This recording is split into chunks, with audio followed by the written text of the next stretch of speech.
Essomero lya St. Joseph's SS Naggalama mu disitulikiti y'e Mukono litegese omwoleso gwa yunivasite ogusookedde ddala gwe bayise Inter-Universities Exhibition and Symposium okusobola okuyamba abayizi abali mu masomero ga siniya okukola okusalawo okutuufu ku masomo ki ge bagenda okukola nga bagenze mu matendekero aga waggulu. Points baziganye nga tofunye points nga osobola okukozesa senior 4 osobola okukozesa A-level y'omugenda okola course tulina mpitirivu mu Uganda Institute of Allied Health and Management Science emulago kyetukubiriza abaana obutasala omukwano gwekyalonze wabula asalawo kyekinyini kyayagala okuva ku mutima ate tusaba abazadde babawagire babasupportinge. Omwoleso guno gubadde ku ssomero lya St. Joseph's Senior e Naggalama era nga gwetabiddwamu amatendekero aga waggulu agasukka mu 10 ssaako n'amasomero ga siniya okuva mu bbendobendo ly'e Mukono. Omugenyi omukulu ku mukolo guno abadde George William Muteekanga omumyuka wa komishona ow'amasomero g'obwannannyini mu minisitule y'ebyenjigiriza mu ggwanga nga yakiikiridde minisita omubeezi ow'amatendekero aga waggulu Honorable Jesse Muyingo. Yeah, we start on DIT level and they can do progressive. And when we talk of DIT, then that is our level. Mu kutuuka kamishona ayaniriziddwa akulira essomero lya St. Joseph's SS Naggalama Agnes Nsubuga n'omumyuka we Venancio Amone n'abasomesa abalala.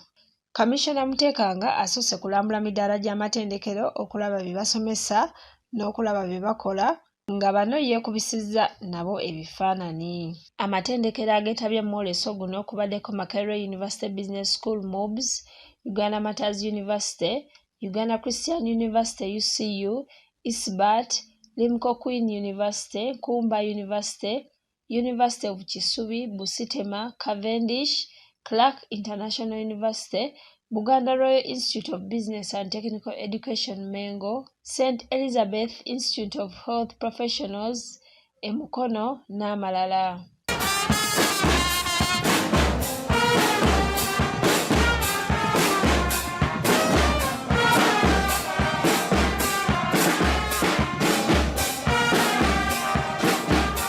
Oluvannyuma ng'akulembeddwamu bbandi n'abagenyi abalala boolekedde mu kizimbe abadde omusomo gw'abayizi abavudde mu masomero ag'enjawulo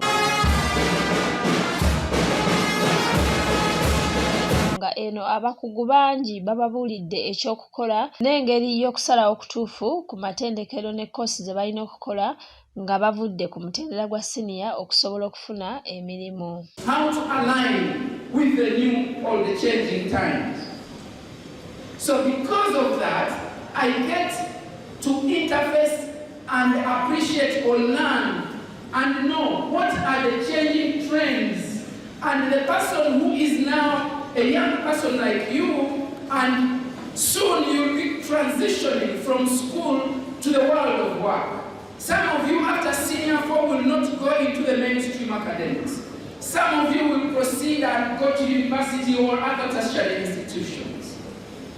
And some of you might transition straight from school to the world of work.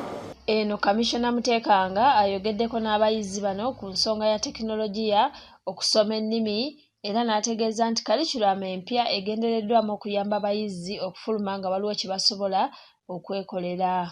Essomero lyaffe erya St. Joseph's Naggalama olw'omwoleso guno gwe tutegese ku lwa minisita Jesse Muyingo eyantumye okubeera wano ku lwe Honorable njagala okulisiima kubanga basobodde okuyunga olutindo olubaddewo wakati w'amasomero ga secondary gasomesa abaana naye abaana batuka okumalako nga tebamanyi gye balaga tebamanyi kye bagenda kukola naye kati bw'oyita universities nga zino zonna ne zijja ne ziraga abaana abato biki ebyo bye basomesa ewaabwe omwana asoma amanyi nti nsobola okugenda mu university eno oba eri nja kusobola koosi eno bweti oba eno so kitegeeza nti olutindo olwo terubadde lubulako ffe nga tuluyita guidance and counseling mu department of ministry naye kati buba lukoze physically and practically era efuuse kupinga curriculum yaffe empya.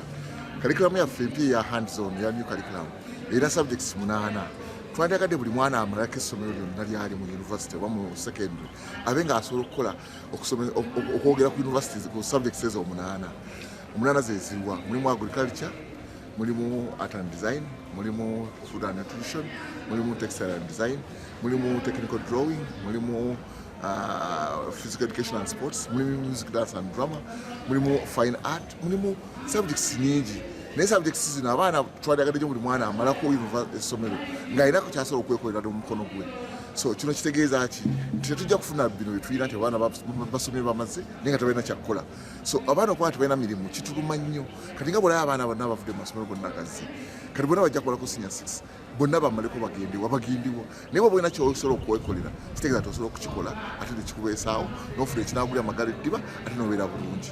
N'abayizi abayitako mu ssomero lya St. Joseph's SS Naggalama bayite ba OGs ne ba OBs abakuguka mu mirimu egy'enjawulo boogeddeko n'abayizi be basanzeewo kati ne babazzaamu essuubi nti nabo basobola okufuuka kyonna kye baagala nga bakuze singa bateekayo amaanyi mu kusoma okuwuliriza abasomesa n'abazadde bye babagamba n'okwekwasa Katonda. From 2001 until today, I've been working with the university. So then I went to do my master's in Norway in information systems, and I went to do my PhD in Norway in ICT, and I specialized in the online learning and the education technology related work. While I was here, I was from 2003 to 2008, and I'm proud to be a St. Kizito member. I was at St. Joseph's Naggalama for 1 year in 1992. I did my senior 6 here in 1996. I transferred myself from Yega Seminary and came here to do my senior 6, which I did, and I was telling them a story. That I passed. I think I passed by accident because I didn't think I was going to pass, and I even did fill the JAB forms. But when the exams results came back, I had passed on government sponsorship. Abayizi ababadde mu musomo guno bavudde mu masomero ag'enjawulo okuva mu bendobendo ly'emukono nga kuno kubaddeko Naggalama, abakyazizza, St. Balikuddembe Kisoga, Seta High Green Campus, St. Cyprian Kyabakadde, St. Peters Nkokonjeru, Umar Kigunga n'amalala mangi.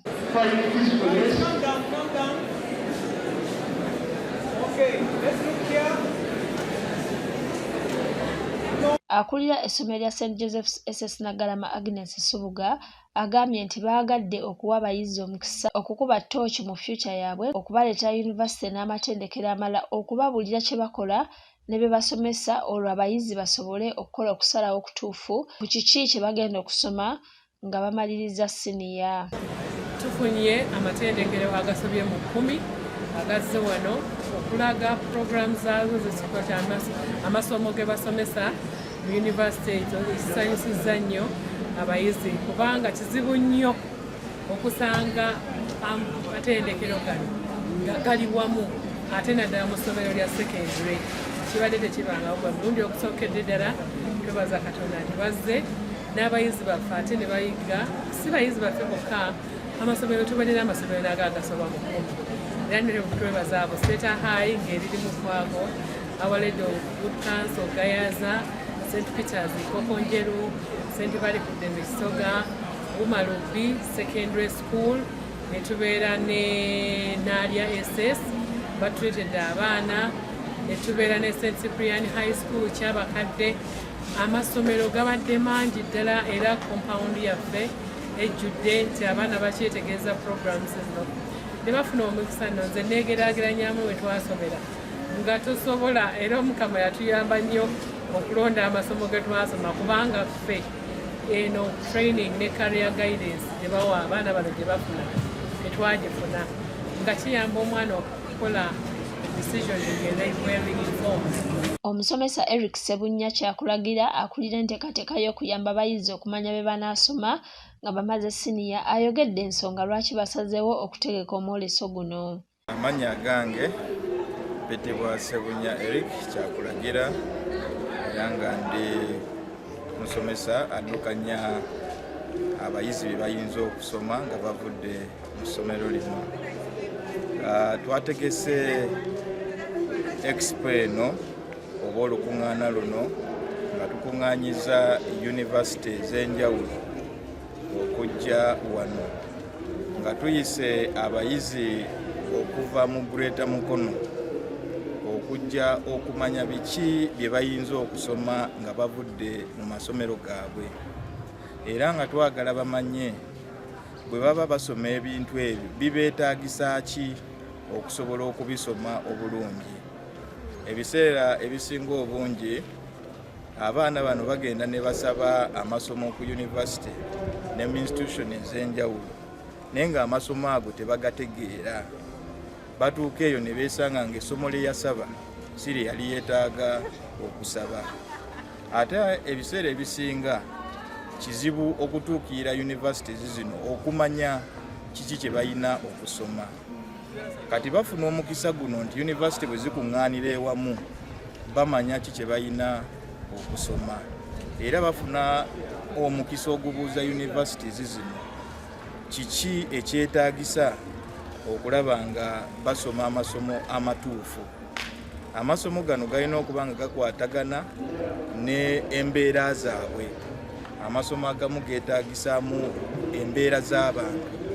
Kati osanga omwana ng'asaba essomo naye ng'embeera ze tezimusobozesa kubanga akola oba asoma essomo eryo. So university zino tuziyita ne zijja ne zikuŋŋaana, buli mwana n'afuna omukisa, kubanga essomero erimu liyinza obutasobola kuyita universities zino, oba omwana kinnoomu ayinza obutasobola kutuukirira universities zino. Awo nno St. Joseph weebeera nti evuddeyo okulaba nga eyambako abaana abali mu Greater Mukono okusoma amasomo ge balina kusoma. Oluvannyuma omugenyi omukulu asimbye omuti ku ssomero ng'akabonero ak'okutaasa obutonde.